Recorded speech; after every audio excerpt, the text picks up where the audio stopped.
What I'd like to do now is to give you each a chance to give your 1 minute talk once again, right? So the whole idea of becoming better presenters, it's a journey, right? So there isn't just this magic bullet after this session today. It's not like, oh, no more stage fright. Byron was amazing. Whoa, I'm great. No. So it's a continuous journey of rehearsal, of trial, of checking in with yourself. I love to hear from you guys talking about how you actually feel, because that's going to be really, really important to understand who you are as a presenter. To say that, I know that I feel more comfortable on stage than I do on video, right? That's something to know about yourself, and that's great, right? So that all of those kinds of things help to take away those nerves, and you know what to work on. Like, oh, okay, so I've got to come in. If it's a recording, I'm going to get there early, and I've got to work through it because I'm going to have nerves. But if I'm live, I'm in the moment. Do you know what I mean?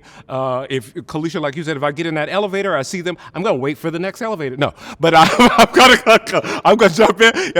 But that's one thing that that you need to work on. You know what I mean?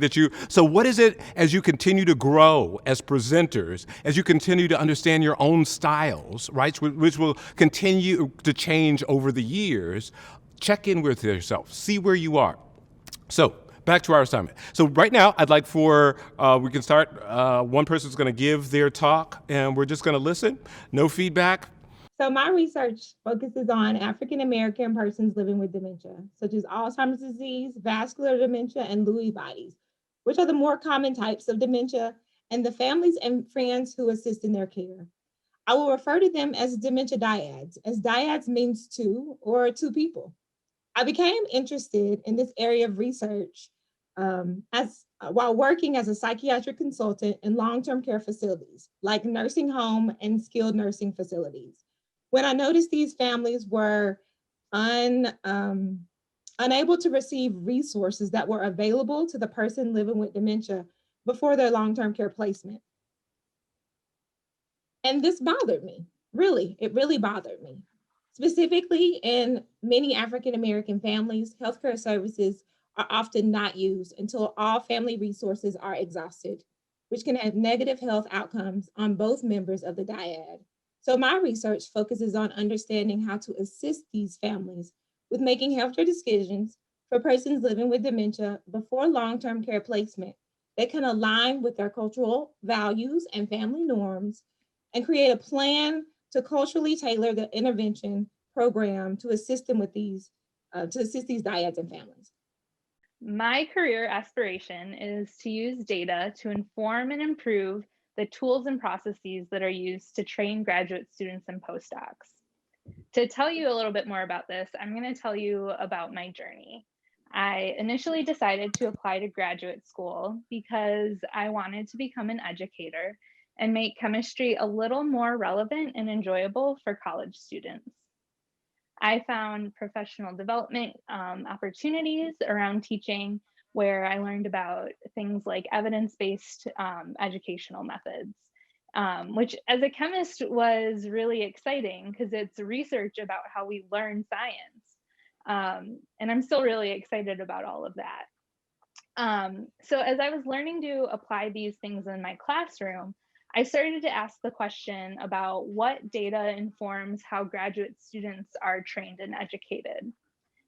And this ultimately led to a shift in my career interests and the opportunities I sought out. One important thing I learned about is agency, how we feel in control of our own careers and our education, really our lives. And it really resonated with me because as a trainee, I was facing a steep power dynamic with my PI. We all do. And I didn't always feel comfortable speaking up about my concerns, my career goals, or my work-life balance needs.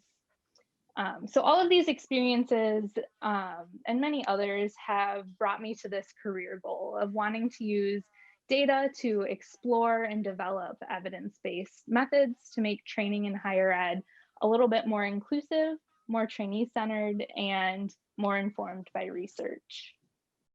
So in my lab, we investigate how fluid flowing into the brain maintains our mental health. A healthy brain is like an engine. The cells in the brain use the nutrients from the food we eat to perform all the different functions that are essential to life. However, a byproduct of these cellular activities is metabolic waste, which, like exhaust fumes in an engine, have to be removed efficiently, or otherwise the engine, or in this case the brain, dies. In fact, it is diseases like Alzheimer's that are thought to be caused because of excess buildup of this waste in the brain, and thus it's essential to be removing them. Recently, my lab discovered that in fact the cerebrospinal fluid, which is the fluid that surrounds the brain, is actually pumped deep into the brain where it mixes with the brain's own fluid, and this interaction pushes all the waste products out. However, we don't know fully how, the mechanisms that drive the fluid into the brain, and neither do we know if this mechanism breaks down and this ultimately leads to Alzheimer's. Thus, in order to decipher the mechanics of the system, I conduct experiments where I look at fluid flow in the brain, both in young, in healthy, and in aged mice, understand what the mechanisms are, and figure out how we can actually harness the system to cure diseases like Alzheimer's. All right, so talk to me about this. How did it feel this time presenting and doing, perhaps compared to your recorded videos? Any thoughts, feelings, anything different? I would add, I think I like the fact that there was an audience, even of 3, versus me just talking to the camera with no one else listening in the pre-recorded session. And so I was sort of like in this, let's get it done, let's make the best recording possible, versus just sort of being in the moment here on the screen with you all. Yeah, I think you hit the nail on the head when you said just be in the moment. I think that is the crux of everything that I've read on how to improve or speak better, is just be in the moment and follow the next 3 words coming out of your mouth. Similar to Kalisha, I was just happy to be in the room with other people. I think that just knowing that there was somebody listening was helpful to me, rather than just sending it out into the void.